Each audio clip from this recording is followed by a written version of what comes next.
Ja, det är en tidig morgon på Arlanda. Snart börjar världens största tv-evenemang. Och vi ska ner och ta tempen på OS-staden, Paris.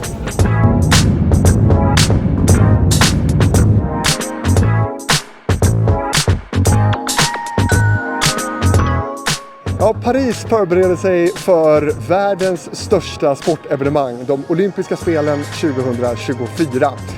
Jag har träffat dem som förbereder det här stora tv-evenemanget. Atleter som har omskolat sig till tv-reportrar och kommentatorer och höga tv-chefer som ansvarar för att det här blir så spektakulärt som de lovat. Wanna see it? Yeah! Yeah.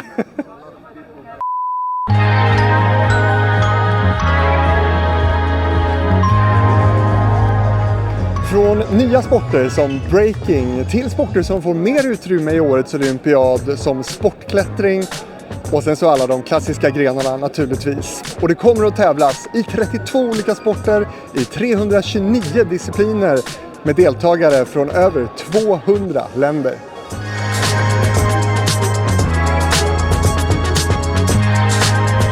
Den olympiska elden, den kommer att färdas från Grekland till Marseille med båt. Sen kommer den att cykla hela vägen genom Frankrike hit till Paris.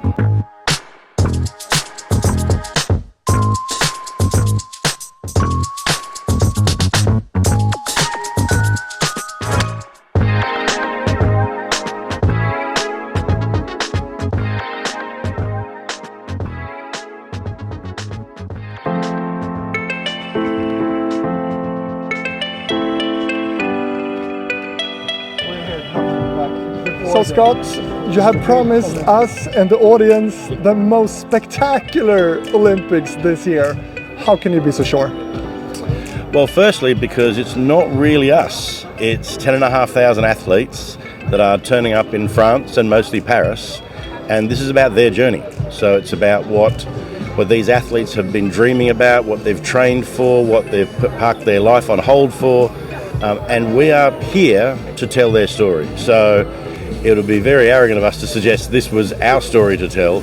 We are the storytellers, and to help do that, we have amassed an amazing array of people, Olympians, presenters, reporters, commentators, to help unpack that story. It's a little bit easier for us because we're not the ones competing. Tell me, what are you looking forward to the most at this Olympics? If I'm sincere, I will say volleyball, because it's my sport. So I wait for the back-to-back from France. Hope so. And I really looking forward to my show and meet again the athletes that I met during the 2 last years. Okay, you have worked as a commentator for Eurosport many years. Yes. What are your biggest challenges for that work?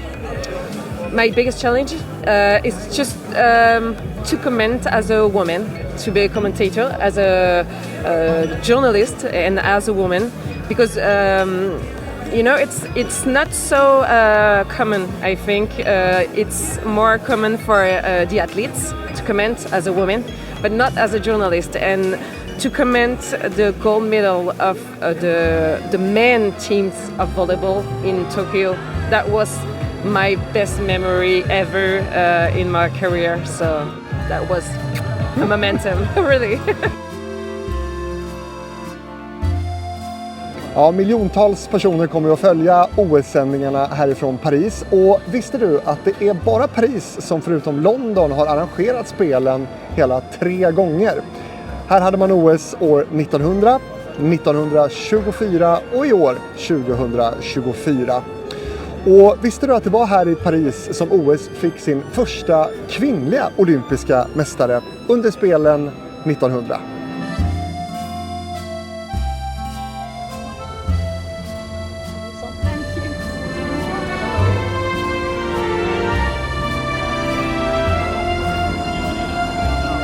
Och det är här på floden Seine mitt i Paris som den stora invigningen kommer att äga rum. I alla fall den första delen av invigningen som arrangörerna här lovar ska bli den största och mest magnifika inledningen och invigningen på ett OS någonsin. Well, that is an epic undertaking by the organising committee and by the IOC and OBS. And they've decided that these Olympic Games needed to start with something that has never been seen before. And look, my hat's off to all of them, because this has been something that was explained to us about 3 years ago, and I remember the phone call. I remember thinking, they're crazy, but this is magnificent, and if they make this happen, it's going to be talked about for decades, if not centuries to come. So I think what people will see is this spectacular city, right, and how that's going to be transformed with its venues next to some of the most iconic landmarks in the world, and 6 kilometres of the River Seine, as an aquatic venue leading into the start of the Games. That's going to be quite remarkable. And well, look, I'm really excited for everybody involved. I know there's an enormous amount of planning involved in it, and I think it's going to be a great event. I reckon that there is a lot of secrets behind this. Can you tell us something about the opening that nobody knows? It's going to be spectacular, because we've got a very well-oiled machine. We've done our own rehearsals. We're ready to go. Where are you going to sit and watch all this? I will be at WBD House, which is a multi-studio complex we have on the rooftop of the Hotel Raphael, with all of our teams watching it unfold. With a glass of wine, maybe? Maybe. Yeah.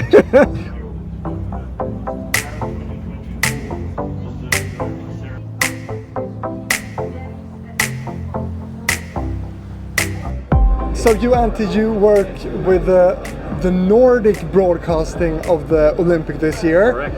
What does that mean? Well, it means heck of an undertaking, really, producing Olympics for 4 markets, each with a bit of a different approach. Obviously, Sweden being the biggest Nordic market, it's, well, shouldn't say it's the main focus, but obviously we put a lot of focus, frankly a lot of money also in the Swedish production. But yes, I'm sort of overseeing and coordinating the whole thing. Luckily, we have excellent local teams taking care of then the actual local productions. It's going to be fantastic, and I can say that, and that's more credit to the Swedish team than bragging about it. But I mean, just look at what we've done with Allsvenskan, Kristallen Award, just one example of how great it is. And well, you just have to watch it to see how good it is. Plus what we've done with the Olympics before.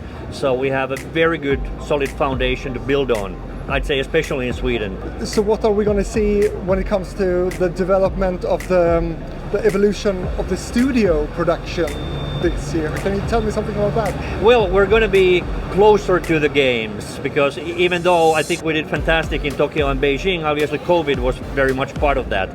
Now, fingers crossed, nothing like that will happen. And so we're going to have the studio right in the heart of Paris, and then obviously much more presence at venues. Warner Brothers Discovery will have a crew covering each and every venue and event, and Swedish crews will be where the Swedes are competing. So in that sense, maybe from the technological side, we've been at high level before, we continue to be at the high level. And how important is it to have the studio here in Paris, do you say? Are the viewers gonna notice it? Well, gee, I hope they do. Because it's very expensive.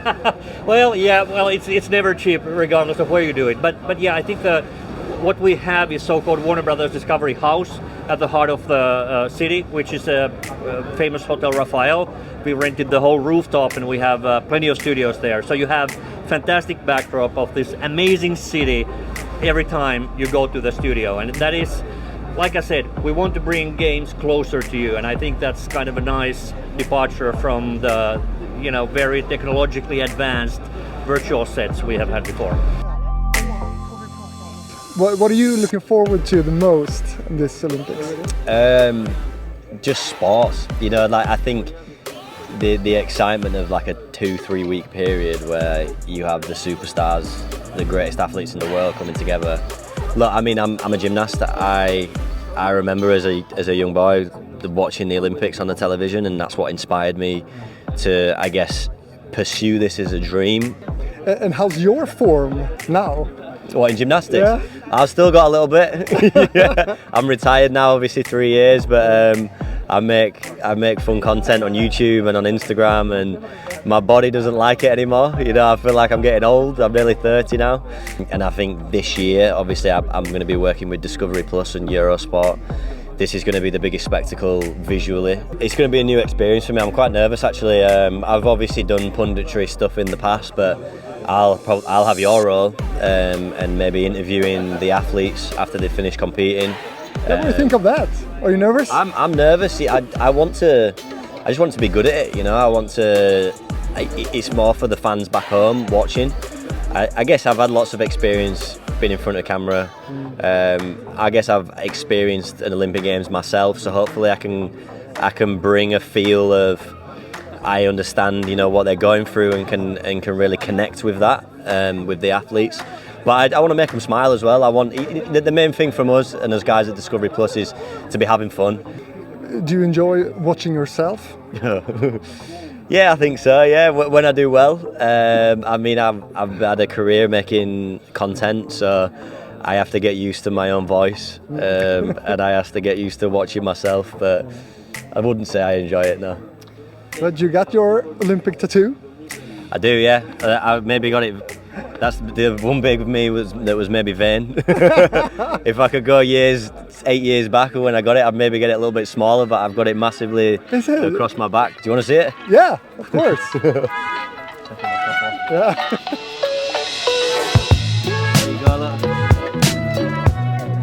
Proof that I went to the Olympics. I'm not lying. Nice to meet you. You too, brother. And good luck on Eurosport. Thank you. Thank you.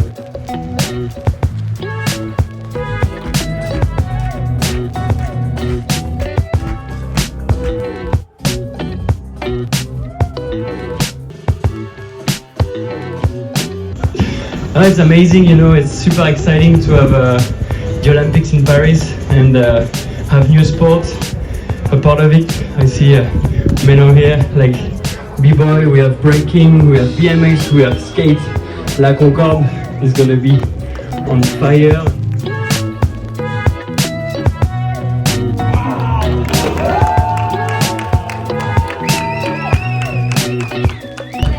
Och vilka nyheter får vi då se på OS i år? Jo, det här är första gången vi kommer få se breaking. I think it's absolutely amazing. For me, I think it gives breaking definition. For a long time, breaking never really fit in the traditional dance category. And it is a dance, it's an art form, but it also never fit into a sport category. So each of them seen it as an in-between, but now it's got a definition, and having that definition has provided so many opportunities for the breakers involved. There's a lot going on for us, but not just that, because it has a definition, people take us and breaking serious. What reactions did you hear about this breaking going into the Olympics? Initially, I think a lot of them were mixed. Some were very positive, some were from the outside, I don't know why breaking's in. Some people within our own culture was a little bit unsure about it. But the longer it's gone on, the more it's sort of been visible to people. I think the more people have accepted it. And what do you say to those who don't think that breaking should be in the Olympics? I think everybody's completely entitled to their own opinion. Whether it fits or it doesn't fit, it's in there and it suits what the Olympics are looking for with their new wave, their new ideas. If you look at what the definition of sport is, it's physical sort of activity in a competitive nature. And the way that breaking was going, the sort of physical aspect, the tactical aspect, the mental, the emotional, everything that goes into breaking, it really deserves to be a sport. Whether that's on the Olympics or not, that's up to whoever decides that. But it doesn't take away from what breaking is or what any other sport is. Ja, just det. Sen så finns det ju faktiskt en officiell svensk OS-låt också. Och exakt. Den har du gjort. Ja, det är väldigt mäktigt. Väldigt mäktigt. Den heter Hjärtan. Hjärtan, den handlar om att du ska följa ditt hjärta. Den handlar om att du ska lita på dig själv. Finna din sinnesro. Det spelar ingen roll om du är den som vill ha den lugna sinnesron eller adrenalinet, så här, banka igång bröstet innan du kör liksom. Det är en låt för alla atleter, så att någonting för dem att kunna förbereda sig till. Så lyssna på den om du vill ha driv, gå och gymma till den, åka bil till den, gör vad du vill till den. Vad betyder den för dig? Den betyder allt. Den betyder guld, svett och tårar, som den förra låten jag gjorde. Men det är verkligen en så här kämparglöd låt är det. Det är mitt sätt att säga till atleterna att jag hejar på dem. Det är väldigt kul, det är en stor ära och ett stort mission. If you're gonna be honest now, Scott, is it something you're gonna be that you are a little bit nervous about? looking forward to the Olympics? Well, I think if you're not nervous, then you're not taking it seriously. Right? So our undertaking here, our commitment to delivering the Olympics is unchallenged. So from whether it's our linear productions, our streaming productions, our content going on our web app and social, we have committed to making sure these Olympic Games are going to be epic for sports fans. So, I would be very arrogant to say that I wasn't just cautiously aware of all the things that we just need to make sure we've checked off before we get there. We have an amazing team of people in front and behind the camera, and we've done an amazing set of rehearsals. We're ready to go. So I'm cautiously optimistic, but I'll be very happy when day one is done and we put that one, roll the closer and go, right, let's get on with the rest. And when the last day is done, what are you going to do then? I might lie on a beach somewhere. Bahamas. Maybe. Thank you so much. And good luck now. Nej, inte det här gången, Mondo. Nästa stopp, Paris. Håll i er. Okej, 19 timmar.